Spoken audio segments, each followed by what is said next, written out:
जी। तो nuclear reactor का जो मेन पार्ट है वो ये कोर है। इस कोर को के अंदर जो है वो आपको ये फ्यूल रॉड्स नज़र आ रहे होंगे। ये सारे जो यहाँ पर आपको डार्क ब्राउन कलर के अंदर नज़र आ रहे हैं, ये फ्यूल रॉड्स हैं। और ये जो रॉड ऊपर आपको नज़र आ रहे हैं ये कंट्रोल रॉड हैं। ये कंट्रोल रॉड आम तौर पे कैडमियम या बोरॉन के होते हैं। और ये जो फ्यूल रॉड हैं, जो प्रेशराइज्ड वाटर रिएक्टर्स हैं, इनके अंदर फ्यूल रॉड्स हैं वो यूरेनियम 235 इसके अंदर जब हम यूज़ करते हैं, क्योंकि इसकी फिशन होती है यूरेनियम 235 की और उस दौरान काफ़ी ज़्यादा एनर्जी रिलीज़ होती है। अब होता यह है, और ये जो आपको यहाँ पर नज़र आ रहा है ये वाटर है। यहाँ पर हम जो है वाटर को यूज़ कर रहे हैं। वाटर का काम क्या है कि एक फिशन के दौरान जो न्यूट्रॉन रिलीज़ होते हैं वो न्यूट्रॉन काफ़ी ज़्यादा फास्ट होते हैं। और यूरेनियम 235 की जो फिशन है वो फास्ट न्यूट्रॉन से नहीं हो पाती, वो स्लो न्यूट्रॉन से होती है। तो न्यूट्रॉन्स की ये जो फिशन के दौरान पैदा होने वाले फास्ट न्यूट्रॉन्स हैं उनकी स्पीड को स्लो करने के लिए हम मॉडरेटर यूज़ करते हैं। तो ये जो यहाँ पर पानी आपको नज़र आ रहा है ये मॉडरेटर के तौर पे यूज़ किया जा रहा है। मॉडरेटर के लिए हम जो है वो वाटर को, हैवी वाटर को, कार्बन को या हाइड्रोकार्बन्स को जो है वो यूज़ करते हैं। मैं फिर रिपीट करता हूँ, मॉडरेटर का काम क्या है? मॉडरेटर का काम फास्ट न्यूट्रॉन्स की स्पीड को स्लो करना, क्योंकि यूरेनियम 235 जो है उसकी फिशन स्लो न्यूट्रॉन्स के साथ होती है, फास्ट न्यूट्रॉन से नहीं होती। अब इसमें यहाँ पर निकलने वाले जो न्यूट्रॉन्स हैं ये हैवी वाटर की, ज़्यादातर हैवी वाटर यूज़ किया जाता है। हैवी वाटर की वजह से जो है वो स्लो हो जाते हैं और जाकर जब इस रॉड के यूरेनियम के न्यूक्लियस से जाके टकराते हैं ये न्यूट्रॉन, तो उसकी फिशन करते हैं और उस दौरान बेरियम और क्रिप्टॉन पैदा होते हैं। और भी प्रोबेबिलिटीज़ हैं और फ्रेगमेंट्स भी इनके बन सकते हैं, जिस तरह टिन मोलिब्डेनियम है या जीनॉन स्ट्रॉन्शियम भी समटाइम पैदा होते हैं। अब फिशन के दौरान हमने अभी पढ़ा था कि 200 मेगा इलेक्ट्रॉन वोल्ट एनर्जी एक न्यूक्लियस के टूटने पे तकरीबन पैदा होती है। अब इतनी ज़्यादा एनर्जी जो है उसकी वजह से ये पानी जो है ये बहुत ज़्यादा गर्म हो जाता है। ये वाटर जो है यहाँ पर दो काम कर रहा है, एक मॉडरेटर का काम कर रहा है और दूसरा हीट एक्सचेंजर का काम कर रहा है। ये पानी उस हीट एनर्जी की वजह से ये पानी गर्म होता है, प्रेशराइज होने की वजह से ये एवेपरेट नहीं करता।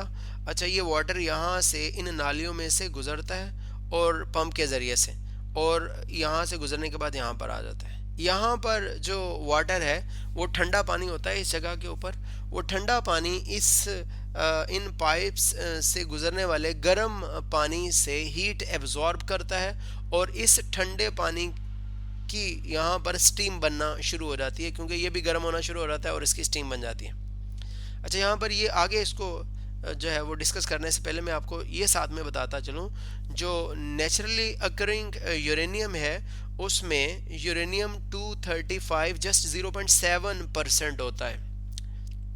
अप्रोक्सीमेटली 99% जो है वो यूरेनियम 238 नेचुरली कुदरती तौर पे मिलता है। तो हम यूरेनियम 235 जो है इसको फ्यूल रॉड के अंदर इस्तेमाल करने के लिए इसकी परसेंटेज को थोड़ा सा बढ़ा लेते हैं। हम 2 से 4% तक इसको इन्हेंस कर लेते हैं और उसके साथ जब फिशन होती है, हीट पैदा होती है, ये वाटर हीट लेकर इधर से जो है वो सर्कुलेट करता है, तो ये वाला ठंडा पानी ये हीटअप होता है और इसकी स्टीम बनती है। ये प्रेशराइज स्टीम जाकर टरबाइन से टकराती है। टरबाइन का अगर बिल्कुल सिंपलेस्ट मॉडल ड्रॉ किया जाए तो वो कुछ इस तरह से होता है। ये टरबाइन इस तरह से, ये आपको नज़र आ रहा होगा, ये इसके साथ में इस तरह से आप समझ लें कि ये विंग्स होते हैं।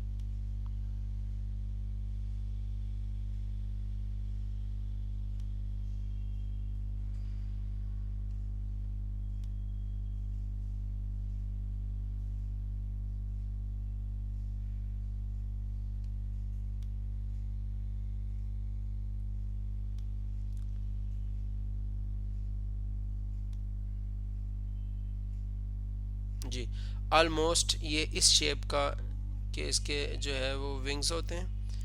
इनको इससे ड्रॉ कर लेते हैं जी।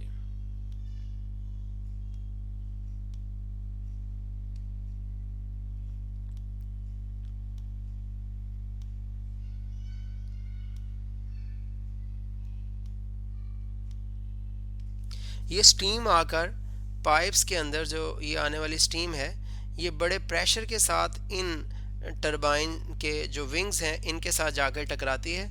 जब ये स्टीम इसके साथ जाके टकराती है तो ये घूमना शुरू कर देता है। इस टरबाइन के साथ जनरेटर लगा होता है, वो जनरेटर भी घूमता है। तो हमने 15 चैप्टर में पढ़ा था, जब इलेक्ट्रिक जनरेटर के अंदर कॉइल मैग्नेटिक फील्ड के अंदर घूमती है, मैग्नेटिक फ्लक्स चेंज होता है कॉइल के अंदर, तो इलेक्ट्रिक करंट पैदा होना शुरू हो जाता है, अल्टरनेटिंग करंट पैदा होना शुरू हो जाता है। उसी अल्टरनेटिंग करंट को आगे हम सप्लाई करते हैं स्टेप अप करके। अच्छा, यहाँ पर क्या होता है, इस जगह पर जो टेम्परेचर होता है इस कोर का वो 500 डिग्री सेंटीग्रेड तक होता है।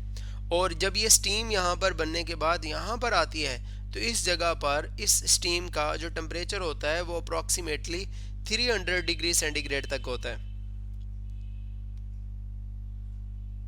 अब ये स्टीम अभी भी बहुत गर्म है। अब इस स्टीम को हम दोबारा कन्वर्ट करते हैं पानी के अंदर। तो इस स्टीम को दोबारा पानी में कन्वर्ट करने के लिए हम क्या करते हैं, ये कंडेंसर यूज़ करते हैं। इस कंडेंसर के अंदर हम पाइप्स को ऐसे गुजारते हैं, ये पाइप्स ऐसे गुजर रहे होते हैं, ये इस तरह से।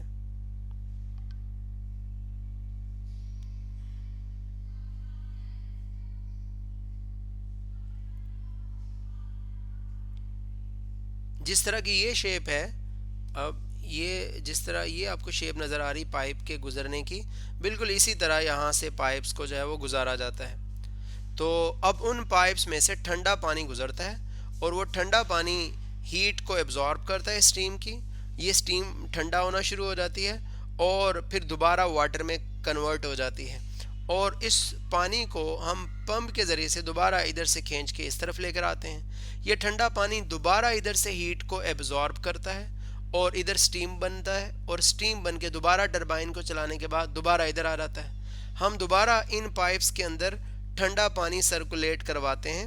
वो ठंडा पानी इस स्टीम की से हीट एनर्जी को एब्जॉर्ब कर लेता है, जिसकी वजह से स्टीम कूल डाउन होती है और उसका टेम्परेचर कम होता है। स्टीम दोबारा पानी के अंदर कन्वर्ट हो जाती है और हम इसको पंप के ज़रिए से दोबारा इधर ले आते हैं। तो ये सर्कल चलता रहता है। अब जहन में ये क्वेश्चन आता है कि अगर हमने यहाँ पर स्टीम को पानी के अंदर तब्दील किया है और इधर दोबारा इस पानी को स्टीम के अंदर तब्दील कर रहे हैं, तो फिर यहाँ पर ये ठंडे पानी के पाइप क्यों हमने यानी यूज़ किए। ये कंडेंसर को वैसे निकाल दें, ये स्टीम वैसे ही इधर से आए दोबारा और सर्कुलेट करके दोबारा इधर आ जाए और टरबाइन को चलाए।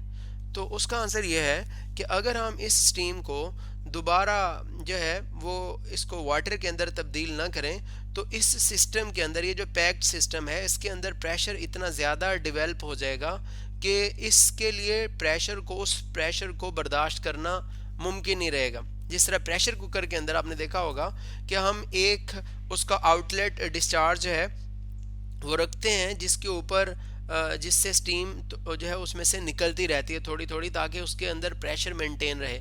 अगर सम टाइम प्रेशर कुकर के अंदर जो कुकिंग में इस्तेमाल होता है वो उसका जो आउटलेट है वो ब्लॉक हो जाए किसी चीज़ की वजह से, तो उससे सम टाइम वो प्रेशर कुकर जो है उसके अंदर प्रेशर इतना ज़्यादा बढ़ जाता है कि वो ब्लास्ट कर जाता है, वो खुद जो है वो फट जाता है। तो यहाँ पर भी इसके अंदर, इस पूरे सिस्टम के अंदर प्रेशर को मेंटेन रखने के लिए, एक हद से बढ़ने ना देने के लिए, हम इस स्टीम को दोबारा पानी के अंदर तब्दील करते हैं और इस पानी को दोबारा इधर स्टीम के अंदर तब्दील करते हैं, और ये प्रोसेस कॉन्टिन्यूसली होता रहता है।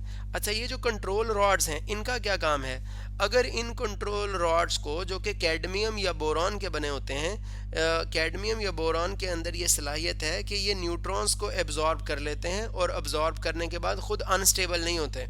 तो जब हम इन कंट्रोल रॉड्स को पुश करते हैं डाउनवर्ड डायरेक्शन के अंदर, तो यहाँ पर जो ये फ्यूल रॉड्स का जो फेसिंग एरिया है वो कम हो जाता है और ये ज़्यादा न्यूट्रॉन्स को एब्जॉर्ब करना शुरू कर देते हैं। जब से ज़्यादा न्यूट्रॉन्स को एब्जॉर्ब कर लेंगे, अगर हम किसी कंट्रोल रॉड को फुली दो रॉड्स के दरमियान इंसर्ट कर देते हैं, फ़र्ज़ करें जिस तरह ये मैं दिखा रहा हूँ, अगर हम ऐसे दरमियान के अंदर फुली इंसर्ट कर देते हैं कंट्रोल रॉड को, तो फिर उसका नतीजा क्या होगा, उससे ये होगा कि सारे के सारे निकलने वाले जो न्यूट्रॉन हैं एक तरफ से, वो ये एब्जॉर्ब कर लेगा कंट्रोल रॉड और दूसरे रॉड तक उन न्यूट्रॉन्स को पहुंचने नहीं देगा, जिसकी वजह से जो फिशन रिएक्शन है वो स्टॉप हो जाएगा। जब ये सारे रॉड हम इसमें इंसर्ट कर देते हैं, फुली इंसर्ट कर देते हैं, तो ये रॉड सारे निकलने वाले न्यूट्रॉन्स को एब्जॉर्ब कर लेते हैं, जिसकी वजह से फिशन नहीं होती और रिएक्टर स्टॉप हो जाता है। और अगर हम इन कंट्रोल रॉड्स को ऊपर की तरफ मूव करवाएं तो उससे क्या होगा कि ये फ्यूल रॉड्स का जो फेसिंग एरिया है, जो एक दूसरे को फेस करने वाला एरिया, वो ज़्यादा होता रहेगा, फिशन रिएक्शंस ज़्यादा होते रहेंगे और हीट एनर्जी भी ज़्यादा पैदा होगी, इलेक्ट्रिसिटी की प्रोडक्शन भी बढ़ जाएगी। तो इन फ्यूल रॉड्स को जो है वो हम इनके ज़रिए से इस रिएक्टर की स्पीड को कम भी कर सकते हैं, ज़्यादा भी कर सकते हैं। स्पीड ज़्यादा करने के लिए फ्यूल रॉड्स को अपवर्ड मूव करवाना पड़ेगा और स्पीड रिएक्टर की कम करने के लिए इन फ्यूल रॉड्स को डाउनवर्ड मूव करवाना पड़ेगा। और अगर हम रिएक्टर को फुली बंद करना चाहते हैं तो इन फ्यूल रॉड्स को बिल्कुल जिस तरह मैंने यहाँ पर दिखाया, हम फुली इंसर्ट कर देते हैं इन कंट्रोल रॉड्स को फ्यूल रॉड्स के बीच में, तो फिर ये रिएक्शन जो है वो स्टॉप हो जाता है। उसके साथ इसके साथ वो नेक्स्ट ये कहता है कि 5-6 महीने के बाद ये फ्यूल रॉड्स जो है वो नाकारा हो जाते हैं और हम इनको रिप्लेस कर देते हैं। और ये जो फ्यूल रॉड्स हैं ये स्टिल रेडियो एक्टिव होते हैं, जो 5-6 महीने यूज़ होने के बाद बचते हैं। तो अगर इनको प्रॉपरली डिस्पोज ना किया जाए तो ये फिर जो है वो लिविंग थिंग्स के लिए ख़तरनाक होंगे, क्योंकि इनसे रेडिएशन से निकलती रहती हैं, जो रेडिएशन जो है वो कैंसर का बायस भी बनती हैं। तो इनको डिस्पोज करने का जो बेस्ट वे है वो ये है कि हम इन फ्यूल रॉड्स को जो ओल्ड साल्ट माइंस हैं, जो पुरानी नमक की कानें, उनके अंदर दबा देते हैं, जिससे इनके मुज़र जो असरात हैं रेडियो एक्टिविटी के, उनसे हम बच सकते हैं। और आजकल ऐसी टेक्नोलॉजीज़ भी आ गई हैं जिनमें इन रॉड्स को दोबारा रिप्रोसेस भी कर लिया जाता है। ये तो हमने पढ़ा था प्रेशराइज्ड वाटर रिएक्टर। अब इसके साथ हम दूसरा जो रिएक्टर डिस्कस करने जा रहे हैं वो फास्ट रिएक्टर है। फास्ट रिएक्टर के अंदर क्या होता है, ये थर्मल रिएक्टर हमने पढ़ा था अभी। फास्ट रिएक्टर्स के अंदर जस्ट ये होता है, बाकी सारा सेटअप तो उसका यही होता है, लेकिन उसमें जो यूरेनियम 235 की बजाय हम यूरेनियम 238 इस्तेमाल करते हैं फास्ट रिएक्टर में। और उसमें स्लो न्यूट्रॉन्स की ज़रूरत नहीं होती, मॉडरेटर की ज़रूरत भी नहीं होती जो न्यूट्रॉन को स्लो करें। फास्ट न्यूट्रॉन से ही यूरेनियम 235 की फर्दर आगे चल के फिशन हो जाती हैं। कैसे? जब एक फास्ट न्यूट्रॉन यूरेनियम 238 के साथ जाकर टकराता है तो यूरेनियम 238 यूरेनियम 239 में कन्वर्ट हो जाती है और एक गैमा रेडिएशन एमिट होती है। 23.5 मिनट्स के अंदर अंदर जितने यूरेनियम 239 बने हैं उनमें से आधे जो है वो नेपच्यूनियम के अंदर कन्वर्ट हो जाते हैं और साथ में एक बीटा पार्टिकल और उसके साथ एक जो है वो गैमा रेडिएशन एमिट होती है। फिर नेपच्यूनियम जो है इसका हाफ लाइफ जो है वो 2.4 डेज है। 2.4 डेज में जितने भी नेपच्यूनियम के जो एटम्स बने हैं, न्यूक्लियस बने यहाँ पर, वो 2.4 डेज में उनमें से आधे जो है वो प्लूटोनियम के अंदर कन्वर्ट हो जाते हैं। और इस दौरान साथ में एक जो है वो बीटा पार्टिकल एमिट होता है और साथ में गैमा रेडिएशन जो है वो एमिट होती हैं। और इसके ये जो प्लूटोनियम है इसकी ये खासियत है कि जब इसके साथ कोई फास्ट न्यूट्रॉन आकर टकराता है तो प्लूटोनियम की फिशन हो जाती है। तो ये हम यहाँ पर यूरेनियम 238 को इसलिए यूज़ करते हैं क्योंकि मैंने अभी आपको थोड़ी देर पहले बताया कि नेचुरली अकरिंग जो यूरेनियम है उसके अंदर अप्रॉक्सीमेटली 99% जो है वो यूरेनियम 238 पाया जाता है। अच्छा, यूरेनियम 238 के साथ एक फास्ट न्यूट्रॉन टकराया, ये नेपच्यूनियम में कन्वर्ट हो गया, एक बीटा पार्टिकल एमिट हुआ। फिर नेपच्यूनियम जो है उसने एक फर्दर बीटा पार्टिकल को एमिट करके खुद वो प्लूटोनियम बन गया। देखें यहाँ पर 238 + 1 239 और यहाँ पर इसका एटॉमिक नंबर एक बड़ा इसलिए है क्योंकि एक बीटा पार्टिकल एमिट हो गया, तो 92 से बढ़ के यहाँ पे 93 आ गया। और जब इस नेपच्यूनियम ने एक बीटा पार्टिकल को एमिट किया तो ये खुद प्लूटोनियम बन गया और इसका एटॉमिक नंबर आप देख सकते हैं, एक बढ़ गया, 93 था अब 94 हो गया, एलिमेंट की नेचर चेंज हो गई, ये नेपच्यूनियम से प्लूटोनियम बन गया।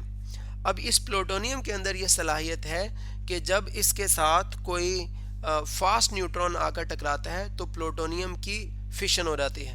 अब वो कह रहा है कि इसके जो कोर है उसके अंदर जो है वो हम प्लूटोनियम को यूज़ करते हैं और उसकी जो सराउंडिंग है उसमें यूरेनियम जो है वो डाइऑक्साइड को यूज़ किया जाता है। अब कोर में ये यहाँ पर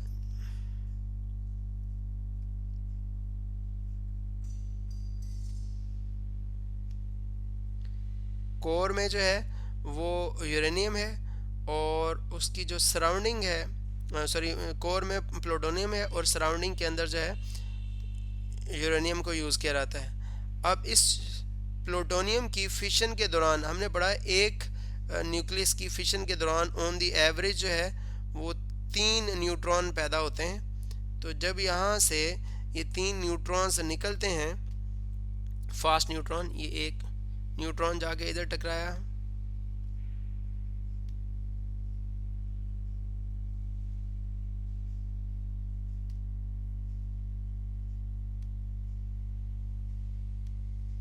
जी, तो ये एक प्लूटोनियम के न्यूक्लियस की फिशन के दौरान ऑन द एवरेज 3 जो है वो न्यूट्रॉन निकलते हैं। ये न्यूट्रॉन जाकर यूरेनियम 238 से टकराते हैं। ये ब्लैकेंड जो है, ये इसकी जो कवर है इसका सारा, वो यूरेनियम 238 पर मुश्तमिल है। यूरेनियम 238 से टकराने पर ये इस प्रोसेस के ज़रिए से यूरेनियम 238 प्लूटोनियम के अंदर कन्वर्ट हो जाता है। अब प्लूटोनियम जो है उसकी फास्ट न्यूट्रॉन से फिशन हो जाती है। अब एक प्लूटोनियम का न्यूक्लियस टूटता है तो 3 न्यूट्रॉन पैदा होते हैं और ये 3 न्यूट्रॉन आगे जाकर 3 यूरेनियम के न्यूक्लियाई जो है उनके साथ जाकर इंटरेक्ट करते हैं और उनको प्लूटोनियम में इस प्रोसेस के ज़रिए से कन्वर्ट कर देते हैं। तो इस तरह से फिशन एक की होती है। यूरेनियम प्लूटोनियम का जो है वो एक न्यूक्लियस उसकी फिशन के दौरान उससे ज़्यादा जो है वो प्लूटोनियम के न्यूक्लियस हमें यहाँ पर जो है वो हम उनको अवेल कर लेते हैं इस प्रोसेस के ज़रिए से कि न्यूट्रॉन जाकर टकराते हैं यूरेनियम 238 से, ये फिर 239 बनता है, फिर उसके बाद नेपच्यूनियम, और नेपच्यूनियम आगे फर्दर जो है प्लूटोनियम के अंदर कन्वर्ट हो जाता है। तो यानी फिशन के ज़रिए से स्प्लिटिंग एक न्यूक्लियस की होती है और उसके ज़रिए से जो प्लूटोनियम के न्यूक्लियस बन रहे होते हैं वो ज़्यादा बन रहे होते हैं। तो इसमें वो कहता है कि इस रिएक्टर के अंदर हम ज़्यादा जो फास्ट ब्रीडर रिएक्टर है, इस रिएक्टर के अंदर जितना जो फिशाइल मटेरियल यूज़ हो रहा है उसके मुकाबले में जो हमें हासिल हो रहा है प्लूटोनियम, उसकी मिकदार जो है वो ज़्यादा है। तो इसका मेन यहाँ पर फ़ायदा सिर्फ यही है इस रिएक्टर का, फास्ट रिएक्टर का, कि इसमें हम फास्ट न्यूट्रॉन्स को जो है वो यूज़ कर सकते हैं और इसमें यूरेनियम 235 की हमें ज़रूरत नहीं है, उसकी परसेंटेज बढ़ाने की ज़रूरत नहीं है, मॉडरेटर की इसमें कोई ज़रूरत नहीं है। तो इसकी एनर्जी को भी हम इलेक्ट्रिसिटी प्रोडक्शन के अंदर यूज़ करते हैं।